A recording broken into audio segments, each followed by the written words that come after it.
यहाँ कई आए कई चले गए, पता ही नहीं चला। मैं तो यहीं खड़ा हूँ। एमएलए साहब कहते हैं 1000 करोड़ है, 2000 करोड़ है, सीएम साहब जांच करो। सीएम साहब क्या जांच करा ले? सीएम साहब के तो पर्ची खुल गई, भाग्य में क्या जांच करा ले क्या नहीं कराए। लोकसभा चुनाव के बाद रहेंगे कि नहीं रहेंगे उनका खुद का ही पता नहीं कि मुख्यमंत्री रहेंगे कि नहीं रहेंगे। ऐसा नहीं लगता कि राजस्थान का कितना बड़ा दुर्भाग्य है कि पर्ची से कैसा व्यक्ति मुख्यमंत्री बन गया राजस्थान के अंदर। आपको लगता है? मैंने एक बच्चे को कह दिया कि आप तो भजनलाल जी की तरह सीधे हो। बोले मुझे भजनलाल मत कहो, मुझे शर्म आती है। बोलो भजनलाल के नाम में आता, मैं भजनलाल नहीं, मैं अलग हूं। अब किस किस तरह की बात। अटल बिहारी जी को श्रद्धांजलि देने की बात हो और श्रद्धांजलि नरेंद्र मोदी को दे देते हैं। बात हो सत श्री अकाल और कहते हैं सत सत अकाल, सत सत अकाल। कहते हैं कि भारतीय जनता पार्टी तो एक जुमला है। खुद ही कहते हैं अरे यार, मैंने विधानसभा के अंदर कहा, मैंने कहा भजनलाल जी आपने कभी सोचा था क्या? आप तो खाली खाने का इंतजाम करते थे, भाई कितने लोग दिल्ली से आएंगे, कौन सा खाना बनेगा भजनलाल जी तय करेंगे, और अचानक सीएम बना दिया। आप सोचोगे उनके ऊपर क्या बीत रही होगी। किसी आदमी को अगर उठा के और कह देगा आप जिले के कलेक्टर हो, वो सोचे मैं करूं क्या, बार बार जाए सोचे मुझे क्या करना काम। अब कितना बड़ा दुर्भाग्य राजस्थान का। आप बताओ कि राजस्थान में भजनलाल जैसे सीएम बन गए लोग। ये सही बात है। कोटा के प्रहलाद गुंजल ने कहा था कि भजनलाल जी उस समय सरपंच के लिए संघर्ष कर रहे थे, कोई पंचायत समिति मेंबर के लिए टिकट मांग रहा था, वो लोग टिकटें बांट रहे आज राजस्थान के अंदर। आप बताएं वो तय करेंगे।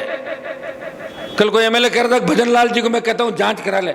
भजनलाल जी को मैं कहता हूं कि आप भजनलाल जी अपना ध्यान रखें, क्योंकि आप ज्यादा दिन तक सीएम नहीं रहोगे और उसके बाद वहीं फिर सड़क पर डोलते नजर आओ। इस चीज का भी आप रख लें ध्यान, है ना। जांच कराना आपके बस की बात नहीं। और हमारी जांचें तो खूब लोगों ने कराई। वसुंधरा ने जांच कराई थी तो वसुंधरा का पता चला क्या? कहां गई वसुंधरा? कहां है? गई ना। तो यहाँ कई आए कई चले गए, पता ही नहीं चला। मैं तो यहीं खड़ा हूं। अभी देखो लाखों की हजारों की तादाद के अंदर आप खड़े हो सारे के सारे। जब भी आवश्यकता पड़ी प्रदेश के अंदर, अब एक छोटा सा उदाहरण दूंगा। जब छात्र संघ के चुनाव बंद हो गए, मैं यूनिवर्सिटी का प्रेसिडेंट था, मेरे पास बच्चे आए, महेंद्र जी हो तो कांग्रेस पार्टी में थे तो अपनी पार्टी के खिलाफ बोल नहीं सकते, तो बच्चे मेरे पास आए कि साहब छात्र संघ के चुनाव चालू कराओ। कोई नई नीति, शिक्षा नीति थी उसके उसमें। अब मेरे को यूनिवर्सिटी ले गए और ले जाकर मेरे गले के अंदर डाल दी कि आप घूमो साहब। 1 महीने तक मैं प्रदेश में रैलियां करता रहा, सिर्फ इसलिए कि मैं छात्र संघ का अध्यक्ष था और मेरे छोटे भाई और अध्यक्ष बने, सेकंड पीढ़ी के नेता तैयार हो, इनका हक और अधिकार नहीं मारा जाए।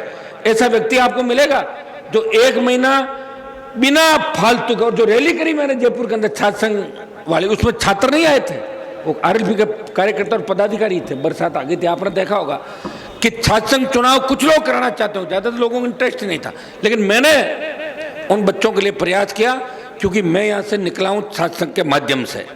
आज कोई दुख तकलीफ के अंदर होगा, मैं उसकी मदद करने के लिए जाऊंगा। और मैं ये परवाह नहीं करता कि कहां से धमकी मिली, कौन है कौन नहीं है। जाकिर साहब को धमकी दी जिस ज्योति मिर्जा के ड्राइवर ने, इन्होंने मुझे बताया नहीं। मैंने इनको कहा, मैंने कहा जाकिर साहब कमाल कर रहे हो, हमें तो पता ही नहीं चला।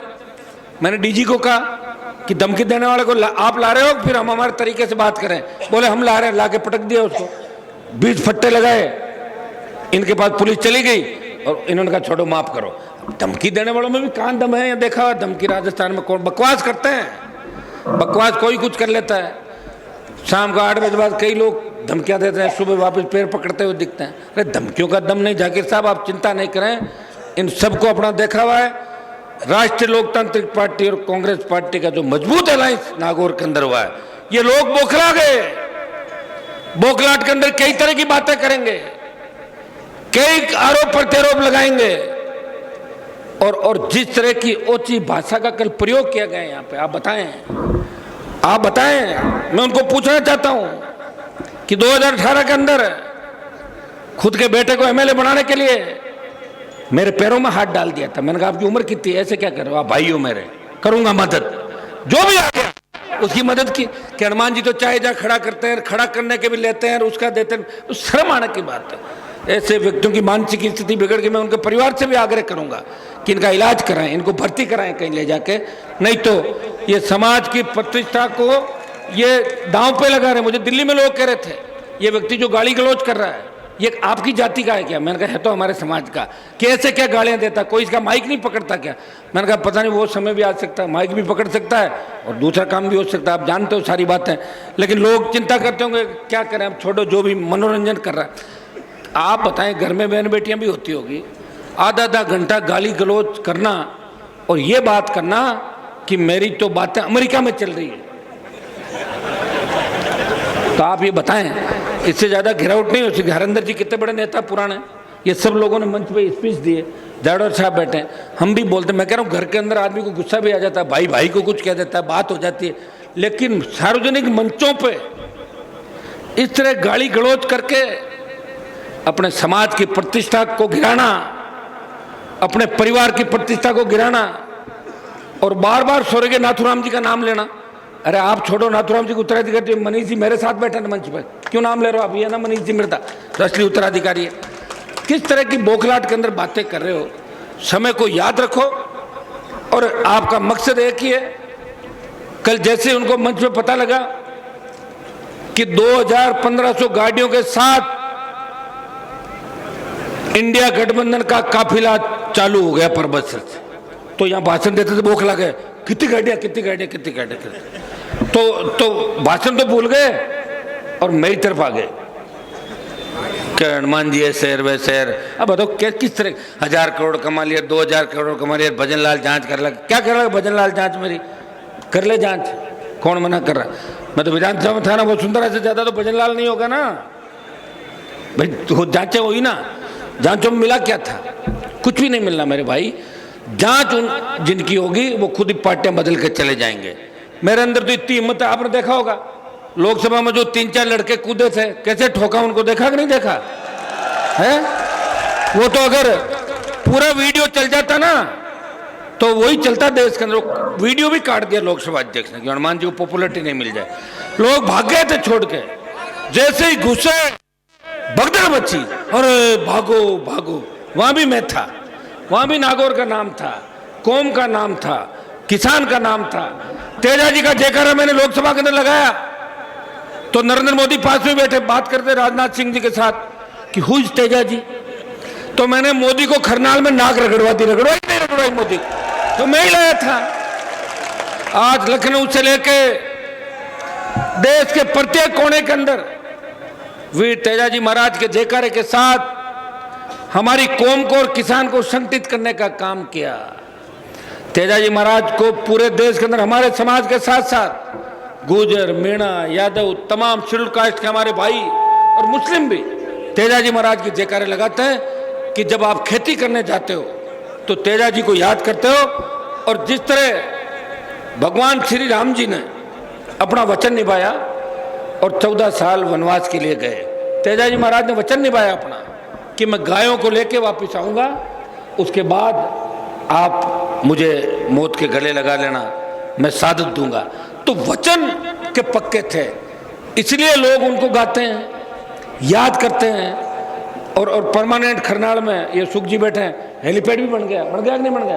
अब अलग अलग नेता आएंगे, आप चिंता मत करो। अब कभी किसी प्रदेश का सीएम आएगा, कभी कहीं का आएगा, कभी पीएम आएगा, लेकिन काम हम सब मिलकर करेंगे। और मैं आप लोगों को भी कहना चाहूँगा कि हमारे लिए इससे बड़ी खुशी की बात नहीं कि वीर तेजाजी महाराज का जन्म अपनी धरती पे हुआ और अपन उस जयकारे के साथ एक ताकत के साथ आगे बढ़ते हैं। मैंने कई आंदोलनों में देखा कि जैसे ही लड़ाई भिड़ाई की स्थिति होती है पुलिस और लड़कों में, और तेजाजी का जयकारा लगाते पीछे हट जाते, भाग पीछे हटो, तेजाजी के भक्त आ गए।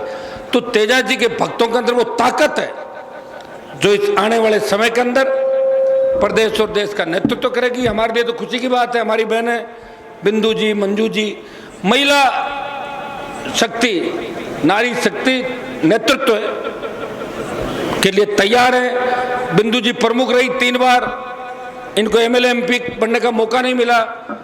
इनको मैं कहता हूँ आपके भाग्य में लिखा है, और कोई जरूर थोड़ी एमएलए एमपी बना, क्या पता उससे ज्यादा बड़ी बन जाओ। भजन लाल ने सोचा क्या सीएम बनूंगा, तो सीधा ही आ जाएगा, आ जाओ भाई बुलावा, आ गया। तो ये तो बुलावे होता, अपना भाग्य की बात है। अब मेरे भाग्य में एमएलए एमपी बन के क्या हो गया बताओ? 4 बार एमएलए बन गया, 1 बार एमपी बन गया, ये छोटा भाई बन गया, पिताजी रह लिए, सत्ता में तो नहीं रहना, तो सत्ता के तो खिलाफ रहे। ये तो सत्ता को पकड़ते हैं 2-3 महीने के लिए, फिर छूट जाती है। 2-3 महीने के लिए कामकाज होते हैं, इधर उधर से हो जाते हैं छोटे मोटे काम, वो भी आपके डर से। कई व्यक्ति सोचते हैं इनके काम कर दो वापस काम आएंगे। तो भाइयों, हमारे भाग्य में संघर्ष लिखा है, किसी के भाग्य में सत्ता